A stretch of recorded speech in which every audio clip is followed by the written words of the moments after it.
And here we are, going to try something new today with me, Gina Miller, and my audio columns, what I call my Christian Patriot Politicast. Now, normally I record these in audio version only, and there have been times in the past 5 years as I've been doing these that I have considered discontinuing the audio. I've heard back from some of you who enjoy the audio and who have asked me to continue to record them. So out of necessity, I'm being forced to change my equipment. So here I am on a webcam, and the audio quality is not what it was before. So we're going to try to see how this works out, and I ask that you bear with me. It's not going to be the same as the audio columns have been in the past, with me being able to edit them and cut out all the hiccups. So bear with me as we go through today's column titled Left's Mass Hysteria and Lies About Indiana's RFRA, the Religious Freedom Restoration Act. If all you had to go on was the reaction of God-hating sodomite activists and their fellow travelers, you might think nothing like Indiana's Religious Freedom Restoration Act has ever happened before in our history.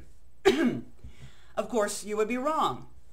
We've had a federal RFRA in place since President Clinton signed it into law back in '93, with the backing of an almost unanimous Congress, and half the states have identical laws on their books as well. So why is the radical left throwing this massive hissy fit over the law in Indiana? The answer is that with the left, the issue is never the issue.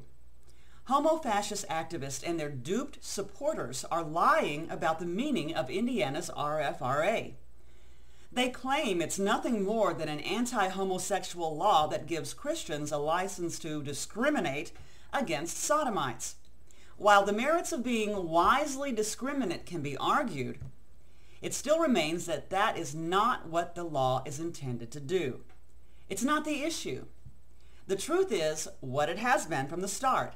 This law, while doing nothing more than reinforcing the protections of the First Amendment to the United States Constitution, is a safeguard for people of conscience. That's it.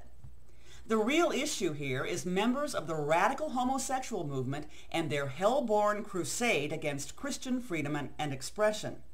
That's it. And it further entails their depraved desire to force the normalization of what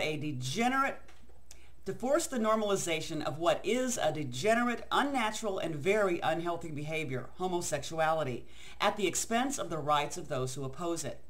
These people have as their mission an end run around our God-given freedoms. Since it's not feasible at this time to simply outlaw freedom of speech and religion in America, these homosexual activists are a handy tool of the communist left to effectively crush these freedoms through intimidation, lawfare, boycotts, and whatever other bullish means they can contrive, short of simply abolishing our First Amendment protections. Since Barack Obama, or whatever his name is, took office, the militant sodomite movement has made terrible gains for their sordid goals in all areas of our nation. And the homo-fascists are hell-bent to defend those gains from any real or perceived losses. Thus, the left's media machine is in full attack mode against Indiana's RFRA. Hollywood liberals are beside themselves with self-righteous indignation. Some large companies are making a stupid scene against the law. We're watching mass hysteria of the left. I have no way of knowing how many of these screeching and wailing people honestly believe the lies about this RFRA and how many of them are knowingly lying about it. But the result is the same.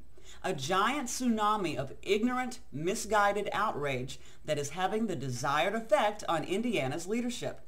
Governor Mike Pence and Indiana state legislators are already doing the Republican backpedal dance in saying they're looking to clarify the law to pacify the homo-fascist faction.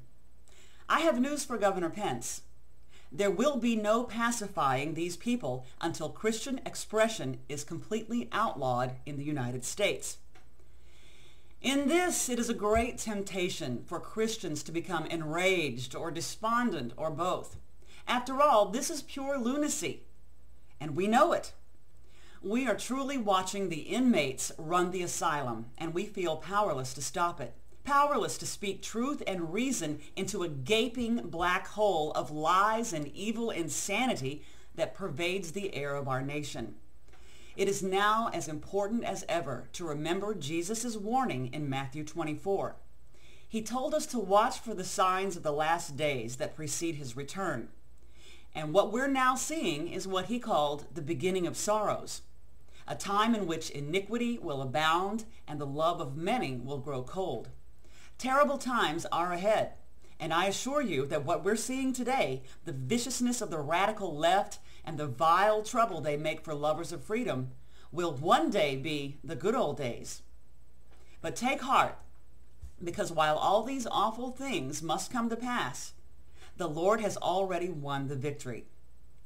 Our job is to remain focused on him, to spread the good news of the gospel of Jesus Christ, to plant the seeds of the kingdom of God while we still can.